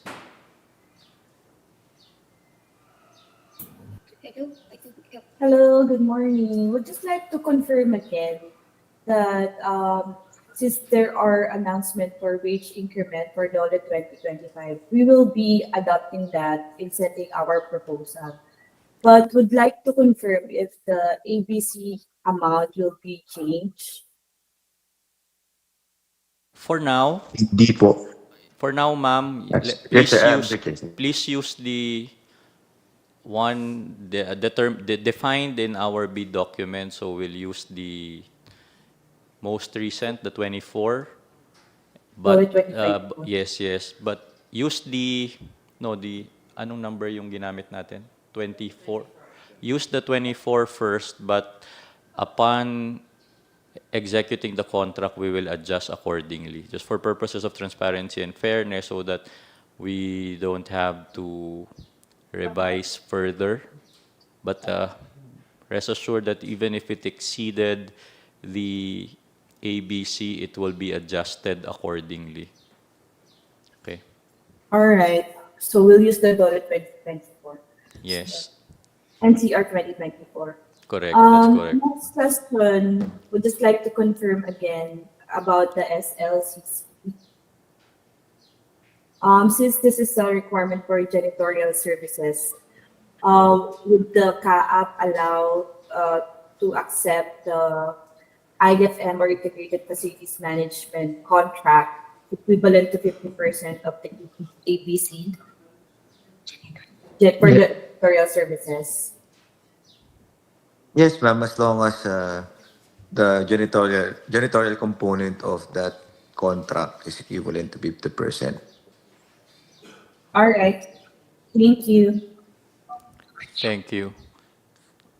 Thank you, Atalian. So next on deck is OmniWorks. Is that OmniWorks? OmniWorks Inc., Richard Bartolay. Good morning po. Good morning everyone. Morning. Ika-clarify ko lang sir yung regarding po sa provision of 13 coordinators. Kung ito po ay hiwalay pa dun sa 1,520 personnel po na requirement ni CAAP. Yes, sir. Separate po yan. Opo. And provided na po ito ni contractor, tama po. Yes, sir. Sir, i-raise ko lang din po yung concern kasi po during bid opening, nag-accept po kasi si government agency ng PhilJeps na ang nakalagay po sa financial statement is year 2022. As long as po si PhilJeps certificate ay hindi po suspended. Ngayon po, ika-clarify ko, during the post-qualification po, ano po yung tinutukoy ng latest income tax and business tax return na nire-require po? 2023 po. 2023. Okay, Stamp yun lang po. received, sir. Mr. Chair, if I may, 2023, sir, stamp received this year. So that was your last year's AFS. Stamp received this year, 2024, kasi it's already June. All Yes. companies have already supposedly submitted their audited financial statements by now. Apo, tama po. Sige. Attorney Frank, you have a addendum to that. yes, Mr. Chair. Would just like to add, Mr. Chair, that for AFS, audited financial statement, it should be 2023. But for the business tax, it should be the recent. If you're paying quarterly, then the quarterly business tax return, the latest quarter. That's the 2024 submission. Thank you for clarifying that. OmniWorks, does that satisfy your question? Yes, sir. Thank you po. Thank you. Okay, next on deck is Carmen Johnson Amurao. Good morning, everyone. Carmen Amaral from Tirjan. Just to follow up, it was mentioned earlier during the support services bid. It was mentioned that to be used, it would be 25 days. The count of working days would be 22 days per month. Correct me if I'm wrong. I just want to Yes, that's correct, ma'am. confirm that. 22 working days Okay. per month. Okay. And then another one is regarding the financial. It's on page 72. We have Form 8. It's about the admin fee. What should be used? I know it was it was talked about earlier during the other bid. I would just want to clear what to use. Is it the GPPB, no ceiling, or the DOLE at 5%? Thank you. Attorney Nestor, do you want to handle that question? Yes, sir. Ma'am, you're from Dear John, no? Yes, sir. Opo. So alam niyo po yung Dear John Services versus Philippine Sports Commission. So, ma'am, yung gagamitin po namin dito as stated a while ago is, of course, 918 for GPPB resolution on the prohibition.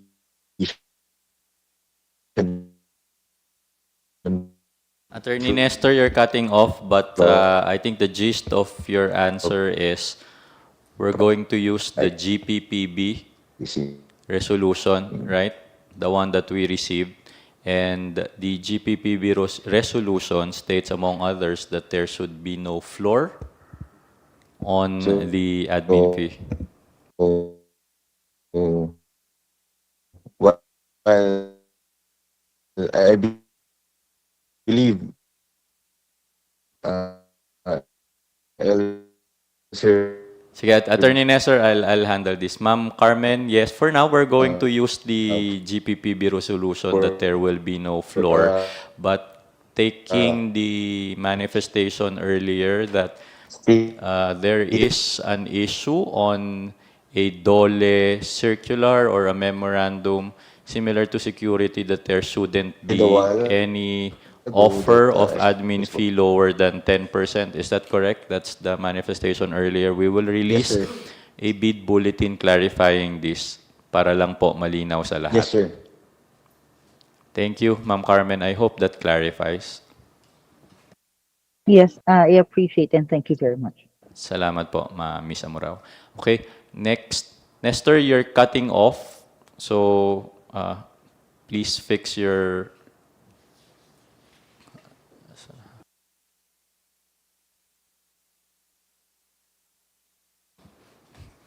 Okay, so next question will come from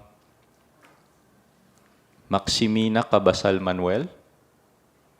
Oh, okay, you still have a question, Max? Okay, go ahead. And then Hang Bantilo.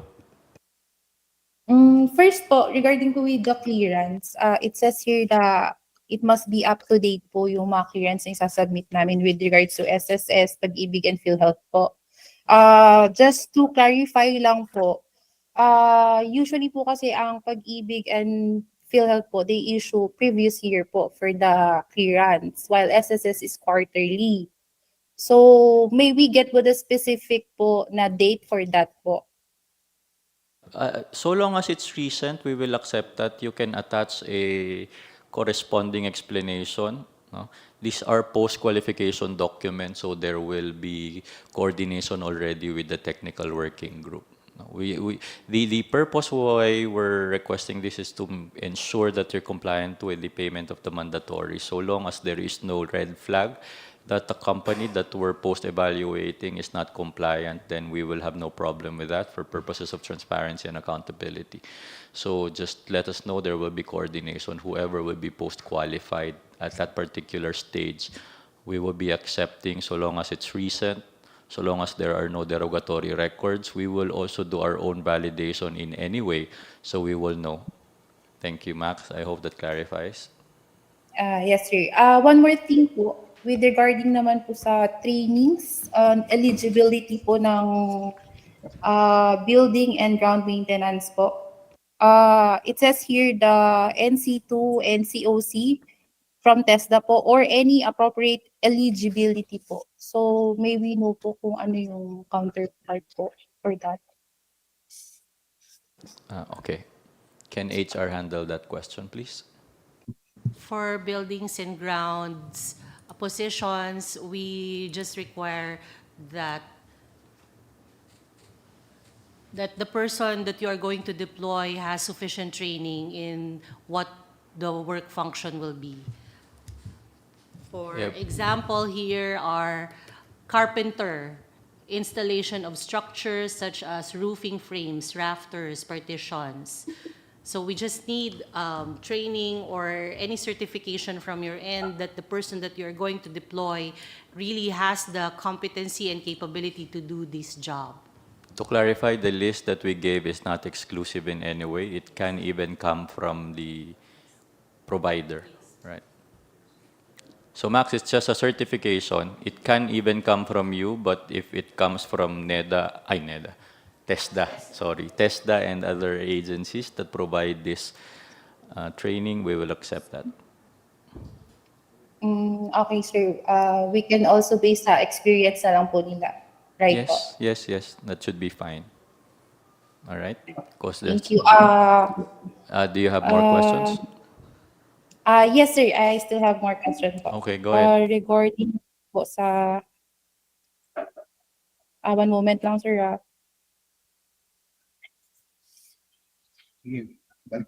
Sir, sorry, balik na lang po ako ulit with my questions po. I-clarify ko lang po ulit sa team ko. All right. Thank you po. Mr. Hang Bantilo.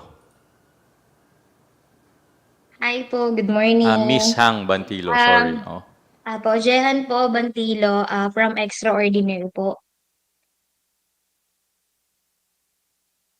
Ang first po na question ko po is, dun po sa page 20, dun sa post-qualification po, item number 5, yung Certificate of Satisfactory Performance for Single Largest Completed Contract. If sa completed po namin, ang nakalagay is 2 contract po, kailangan po ba yung satisfactory performance namin dalawa din po or pwede pong isa lang po dun sa dalawa? No, if you're going to submit 2 contracts to prove your SLCC, then yes, we will be requiring satisfactory performance for both. Is that correct, TWG, Secretariat, and HR? We require both, right? Yes, we require both. But these are post-qualification documents. Yes po, apo. Thank you po. For next question ko po, sir, sa page 38, Annex A ng Terms of Reference. Nakalagay kasi dito, sir, janitorial personnel to the head office and 12 area center. So, clarify ko lang, sir, kung NCR lang po ba tong 12 areas na to or different location po? No, this is nationwide, Hang. So, head office and 12 area centers, meaning Batanes to, saan pa ba yung Holo, Tawi-Tawi. So, yes. Okay. Sir, is it possible po na makahingi kami, sir, ng location po nitong 12 areas po? Kasi syempre, sir, ang different rate po kasi, di ba, sir, yung sa NCR tsaka dun sa ibang location po. Yes. Para sana may reference lang din po kami. Yes, yes, we'll provide that, of course. Okay, Opo. thank you But po. ma'am, regarding dun sa rates po, as you can see in our annexes, it's all the same rate, no? We understand that in the private industry, rates are different if you are in Yes, NCR apo. versus in Zamboanga. But in the case of CAAP, same lang po ang rates namin across the country. Okay. Ang Copy, sir. pasweldo natin. Opo. But we will furnish you the list of airports and area centers. Siguro end user, please, ano na lang po. Include that na lang din po in a bid bulletin so that they also know kung saan i-deploy yung coordinators nila, if ever. Okay. Thank you, Nestor. Ms. Jet? Through the chair. Just to give the bidder, prospective bidder, a quick reference, area here means the region. So area 1 is region 1. But yes, we will provide you a complete listing of all the areas where janitorial personnel will be deployed. Thank you. All right. Ms. Bantilo, that clarifies, I hope. Yes po, sir. Apo, thank you po. You have further questions? Apo, meron pa po. Go ahead, Sa please. statement of ongoing, sir, do we need po to attach yung copy ng contracts po? No need po. Sa post-qua na yun, just in case. Opo. You just have to prepare those contracts for the post-qualification. Sir, dun sa ano kasi, sir, di ba po, dun sa CTC kasi kanina, sir, yung certified true copy, since mga contract to, sir, kami na po ba yung magsi-CTC po? Yung, kasi di ba po contract between sa amin po at saka dun sa client namin. So, okay lang po kami mag-CTC po nun. Yes po. Kung actually, if you have the original with you during post-qualification, you can present that. Okay po. Opo. All right. That's it? Meron pa po, sir. Okay, go ahead. Dun naman, sir, sorry, sir, nalagsan ko lang. Yung sa Annex, ay, sorry, sir. Annex D po, nung gamit, yung sa mga supplies po. Yes. Na-clarify naman po yung dun sa frequency na annual yung mga quantity, sir. Ang question ko lang kasi, sir, based dito, sir, sa reference ng Annex D, parang cleaning tools and materials lang to, sir. Paano po kaya, sir, yung mga equipment like polisher po? Sino po kayang magpo-provide nun, sir? Kasi hindi po kasi siya kasama dun sa Annex po. polisher, mga wet and dry vacuum, mga mop squeezer, yung mga ganun po, sir. End user, please. Hold on, we're just clarifying. Okay po, sir. Yung list, if there are other requirements po by the procuring entity, we will be the ones to provide it po. So that's the answer. If not included in the list, then CAAP will be providing if there is a need to do so. Okay po. Copy po, sir. Question ko pa, sir, doon sa ayun din, sir, balik din ako doon sa CTC, sir. Sir, sa certified true copy, sir, for example, sir, sa PhilJobs, sir, meron kaming certificate, sir, ng PhilJobs. Tapos, ano yun, sir, yung copy na ipapadala or isasubmit namin sa inyo, sir, kailangan i-certified true copy No, ni if it's PhilJobs. original, no need. No need. Okay po. Paano, sir, yung yung attachment nun, sir, like yung SEC registration, business permit, tax clearance, audited financial statement, do we need po to CTC it ng dun sa mismong No, government no, agency po? no. I think in Kahit sa amin na the lang, sir. yes, I think in the bid documents it specifies there what documents are required to be CTC'd. So just go back to the bid documents. If it's an original, then of course there's no need for a certified true copy. Okay, copy po, sir. All right. Thank you po. Wait lang, sir. Sir, sa NFCC po, meron kasi, sir, na template provided. Pero, yun nga po, sir, i-ano ko na din na dun sa provided kasi, sir, hindi naka-indicate yung particular. Pwede bang kami na lang maglagay nun, sir, na based dun sa mga sinasubmit din namin ng mga government or meron po kayong specific na particular dito sa NFCC po? Oh, we prefer if you abide by the template, but that would not be a ground for disqualification. You can provide your own template so long as all the details and requirements are included. Precisely why we provided the template so that all the requirements, details, data, and information that require by CAAP will be shown in the template. But again, so long as we can see all the information that we need for our evaluation, then we will accept that. Okay po, copy po, sir.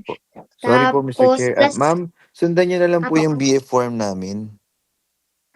actually, sir, meron namang BF form, sir. Kaya lang dun sa particular, sir, wala kasing nakalagay, sir, kung nakablanko kasi siya, sir. For example, sir, sa ibang, may nakalagay na current asset, current liabilities, yung mga ganun po, sir. Wala lang naka-indicate na ganun. So, parang baka meron lang po kasing sinusundan din na particulars po para dito sa NFCC. Yeah, just as I echo Attorney Mendoza's manifestation, if you can comply and just use a template, that would be very helpful. But if you think that there are information that is not required in the template that you want to share, sure. Again, to reiterate, so long as our requirements are included or indicated, then we will accept. Sige po, copy po, thank you po. Bali dalawa na lang to, sir. Yung sa page 30 po at saka page 64 po, sir. Actually, sir,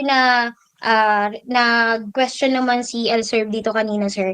Ang ano ko lang din, sir, bali sa akin sa template lang na gagamitin. Kasi sa page 30, sir, meron ngang nakalagay na number 3 resources.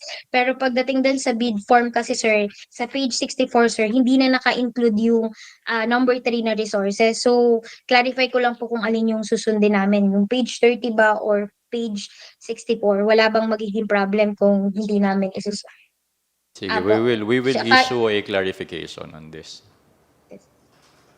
mag-issue. Sama naman siya sa question. Tapos ang last question ko po, sir, dun kasi sa page 72, dun sa breakdown ng financial proposal, sir, ano lang, sir, clarify ko lang din. Kasi dun sa form, sir, meron kasing nakalagay na computation for COLA. Upon kasi sir checking din ngayon kasi sir wala nang COLA sa NCR po. So ika-clarify ko lang po 'yun kasi meron siyang computation tsaka amount po. Your clarification is whether you should include that in your offer or not. Apo, sir. Well, if it's there, then please include that in your offer.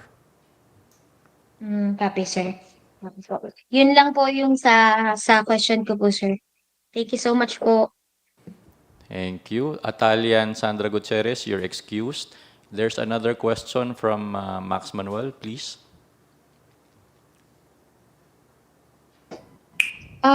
Just to clarify lang po with SLCC, no need for attachment po dito.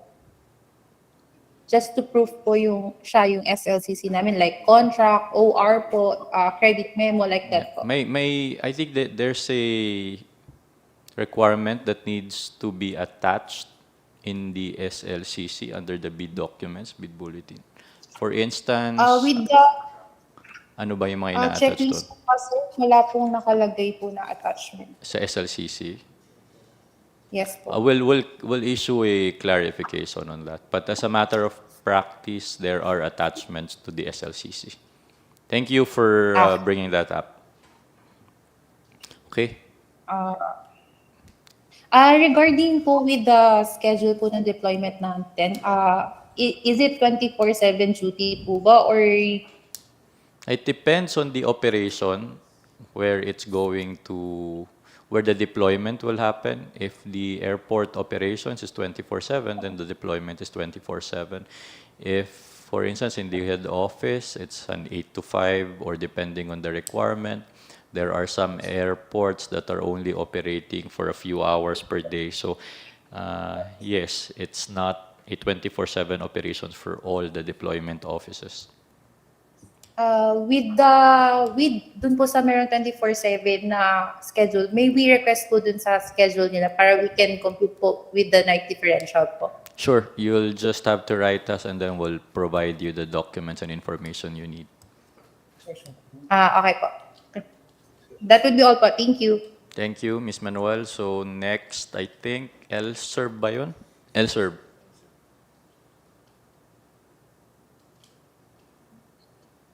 Yes, Mr. Chair. Just a follow-up dun sa clarifications. Kanina, taking off from my previous clarification dun sa general support, wherein we clarify yung mga figure indicated under the terms of reference. The same here sa Manpower, Mr. Chair, there are figures indicated on the cost breakdown together with supplies. So, can we clarify, Mr. Chair, if the amount indicated therein, including supplies, are the one we propose under this contract? Or that is the minimum only? Or the supplies, Mr. Chair? Hold on, let me just clarify. Okay. That's it. Okay. So ELSERB, I'm being advised that yes, those are the budgeted amount. Therefore, that is the amount that you have to indicate in your proposal. But if you want to discuss this further, you can include that in your letter, and we might be able to consider further if that would be a minimum. But for now, that is what is required by the end user. Therefore, we will abide with those numbers. Opo. Sir, to the chair, from ELSERB, sir, do you mean na, for example, dun sa material, like walis tambo, kung nakalagay na 100 pesos doon, that's our minimum. Therefore, you can increase that to 120, 130. Yun po ba yung question niyo, sir? Yes, yes. Opo, kasi part po yun ng cost that you will offer to us. The quantity to eh. So if, for example, you are going to offer a better walis tambo or a better cleaning material po for that line item, which will affect your cost, that's okay po. As long as that's the... So in short, No, just to clarify, halimbawa sa supply, there's a budget of 1,000, but if you can, so long as your offer does not exceed that, that's fine. But if it's lower, nasa sa inyo na yun kung paano. Basta ma-provide nyo yung resources na yun. If you have a supplier that can offer it 50% discounted, then that's part of your profit, I would suppose.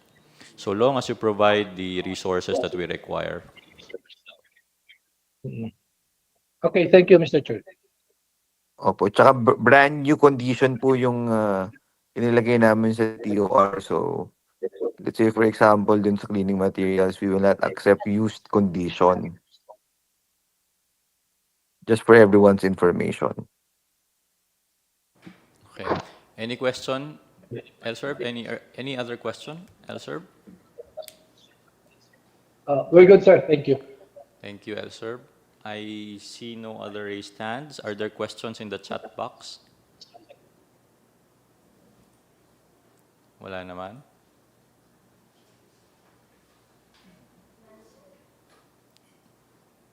Okay. If there are no more questions, we're about to close this pre-bid conference. But again, to reiterate, the prospective bidders can still write us within the reglementary period provided under the procurement law. Let us know, and then we will respond accordingly. If you have other concerns, questions, queries, please do let us know in advance so we will have ample time to address these concerns, because these concerns, depending on the complexity, will still have to be discussed within the ambits of the meeting of the Bids and Awards Committee.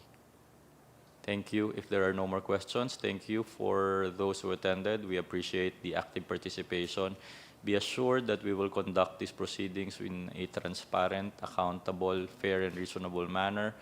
We just request also that the bidders bear with us. Please, if you have questions, please send them in advance or the soonest possible time that you can. Those who have concerns earlier that we've requested to put into writing, please submit the soonest possible time as well. Okay, there are no more questions. We're closing this. The prospective bidders are excused from the proceedings. Thank you, everyone. Thank you po. Thank you, sir.